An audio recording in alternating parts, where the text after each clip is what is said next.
Imagine holding the most powerful computer in the world in the palm of one hand. No, I'm not talking about your iPhone, and I'm definitely not talking about a bulky MacBook. I'm talking about a device that has been called the black sheep of the Apple family for a decade, but in 2026, it will officially become the most dangerous product Apple has ever released. This is the iPad Mini 8. And if you think this is just a smaller version of the iPad Air, you are about to find out exactly how wrong you are. For years, the iPad Mini occupied a strange space. It was a niche device. The one for pilots, doctors, and the occasional gamer. But something shifted at Apple Park. Welcome to my channel Tech Launch. Subscribe my channel and click on the bell icon for the new tech updates. They realized that in a world of giant screens and heavy laptops, there was a massive untapped hunger for invisible power. We wanted a device that didn't demand a backpack, yet could outperform a desktop. The iPad Mini 8 is Apple's answer to that hunger.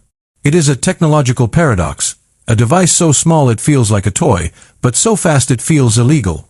The first thing you have to understand about the iPad Mini 8 is the M3 Max problem. For the first time in history, Apple has stopped gatekeeping their most powerful silicon for the giant Pro models. The iPad Mini 8 is running on a specialized version of the M-series architecture that shouldn't technically fit in a chassis this thin. The thermal engineering required to keep this thing from melting in your hands is nothing short of a miracle. They've implemented a brand new vapor chamber cooling system, the first of its kind in a handheld Apple device, allowing this tiny beast to render 8K video and handle real-time ray tracing without breaking a sweat. But why does this matter to you?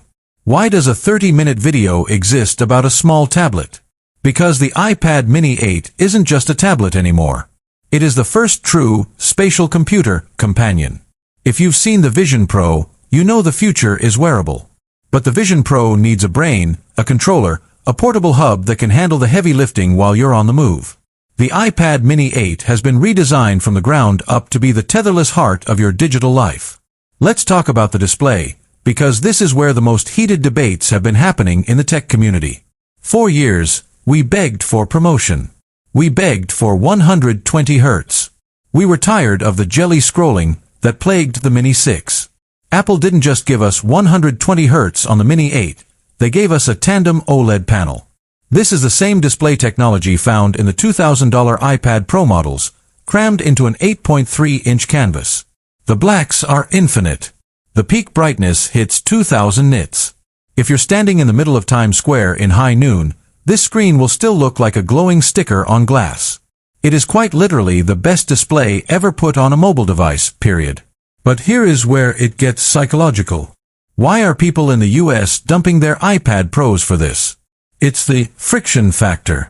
We are living in a world of digital burnout. The iPad Pro is a work machine.